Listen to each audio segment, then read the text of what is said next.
What is going on, Neon Nation? Welcome back to the Neon Arcade for some more Cyberpunk content. One of my personal favorite sections of Night City Wire 5 was the skills and perk tree, and seeing the fluid class system in action, chaining abilities to make light work of your foes. The attribute and perk tree has undergone an overhaul, so today we'll be diving into how to build your character, cyberware, clothing options and their mods, weapons and their mods, how leveling will work, all the perks and skills we know at the moment from previews, and recent gameplay footage from CDPR themselves. This will hopefully help you dial in on what playstyle you prefer, whether that be a stealthy hacker utilizing silenced pistols, an agile swordsman into slicing and dicing, a tech manipulating sniper, or even a completely non-lethal character. Let me help arm you with all the information we have thus far pre-release for theory crafting your potential builds. Now, the exciting thing about Cyberpunk 2077 is that it features what CDPR likes to call a fluid class system, meaning that you're not locked into a particular playstyle. This scene right here does a great job of showcasing this, and breaking it down further, we lay a powerful shot into this unsuspecting animal member on the right, take out the legs of the one using the training bot, upload a suicide daemon with our cyber deck on the member attempting to flee, before a quick missile into the back to clean up the remaining members. We see the effects of our malware in the subsequent shot after it's been uploaded. This happens in a matter of seconds and does a great job showing you the chain of events in a potential combat scenario. There are also a variety of ways you could have approached this battle. You could have hid in the shadows and let the robots do your dirty work. You could have focused more on other malware options which create more splash damage. You could have walked in with your bare knuckles or even bypassed this altogether. After the character creator, you'll be tasked with distributing attribute points, which are the core specialties of your character, and branch further into skills with accompanying perks that can also have varying levels.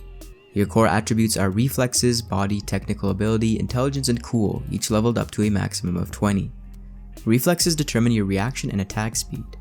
Each additional point into your reflexes will give you a 1% increase in crit, an increase in the chance of evading an enemy's attacks by 1%, a 3% increase to mantis blade damage, as well as improving overall attack and movement speed.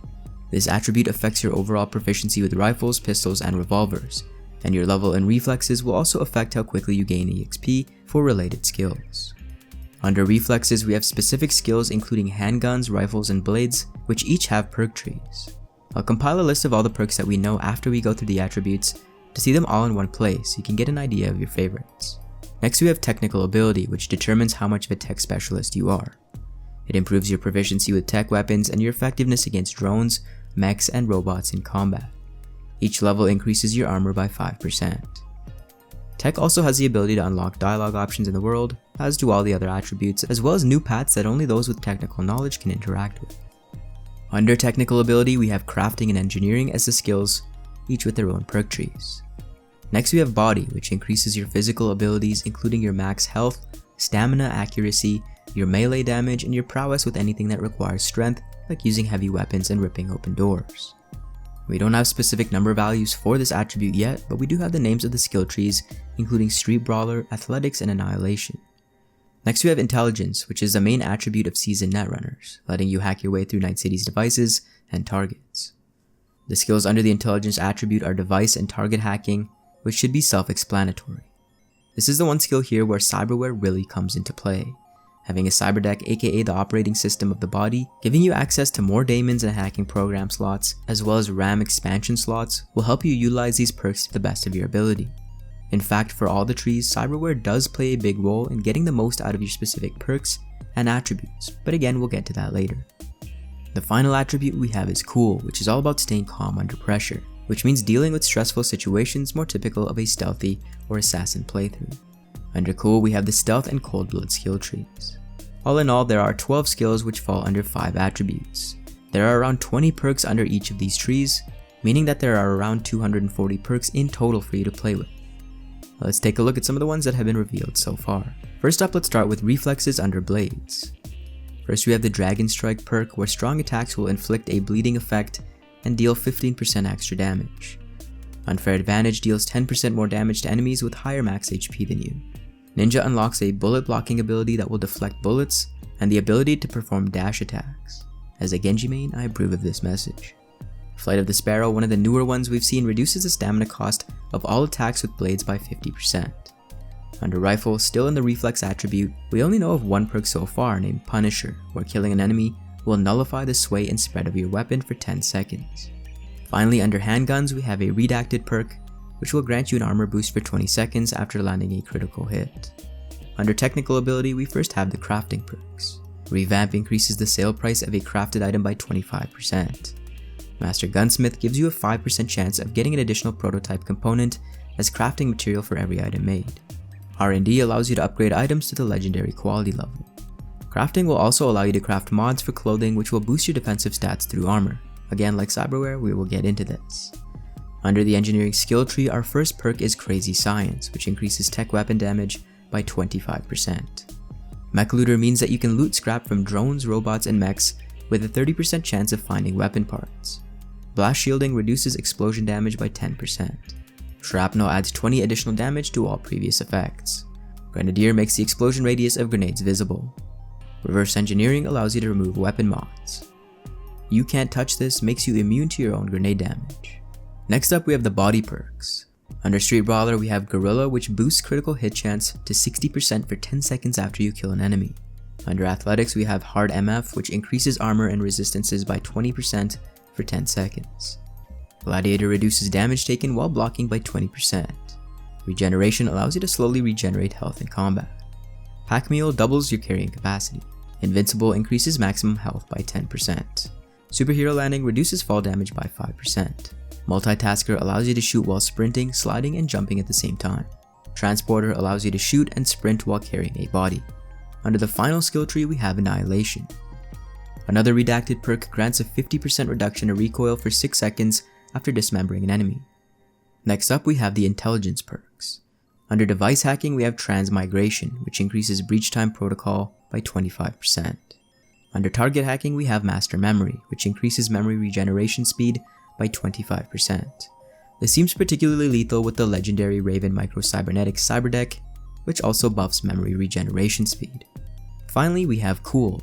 Under the Stealth tree, we first have Toxicology, which increases poison's duration by 5 seconds.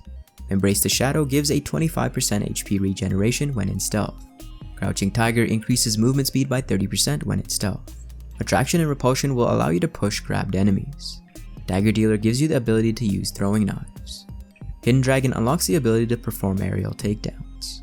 Ninjutsu gives all stealth attacks with melee weapons 100% more damage and 100% crits. Stunning Blow means your fast melee attacks will stagger your enemies, and Hasty Retreat gives you movement speed when getting spotted by enemies. Under Cold Blood, we have Merciless, where your crit chance goes up 10% and your crit damage 2% if you fall below 40% HP. As you can see on these perk trees, we also have skill progression in the bottom left, which will further augment how you play in the form of perk points or added bonuses like stuns. Once it's all said and done, there is a ton of progression options here, and even if you spec into rifles for example, and you find yourself repeatedly doing hacking actions, you will reap the rewards of these bonuses through repetition. Moving on to Cyberware, we have the option to augment the frontal cortex with 3 slots, the ocular system with 1 slot, the circulatory system with 3 slots, the immune and nervous system with 2 slots each, the intra-augmentary system with 3 slots, the operating system with 1, the skeletal system with 2, and 1 each for the hands, arms, and legs. Cyberware is further distributed into passive, active, and triggered types, where active must be activated by the player, and triggered types coming into play once a certain threshold is reached. A passive augmentation is something that operates at all times. Yet another layer onto this, we have fragments, which are additional craftable mods that you can add onto your cybernetics. Some of the lesser known augmentations are the Blood Pump, which activates at a specific moment in time to improve healing, Micro Rotors, which improve movement speed and precision and are a passive type of augment, and Sin Lungs, which are artificial lungs which improve the regeneration of stamina and endurance. Add in the more destructive options like the Mantis Blades and Projectile Launch System that can be further upgraded with fragments, and we get a better sense of how much of a killing machine we can actually be. Now, weapons are not necessarily a part of your body, but they're important nonetheless. You can add attachments like scopes and optics to your favorite weapons, and upgrade them with again mods to add things like the ability to bounce bullets, or to just buff your DPS. Between the beefy power weapons, the bullet bending smart weapons, and the cover penetrating tech weapons, there's also a lot to think about in terms of what weaponry you want to use. Non-lethal ammo is also a valid option here.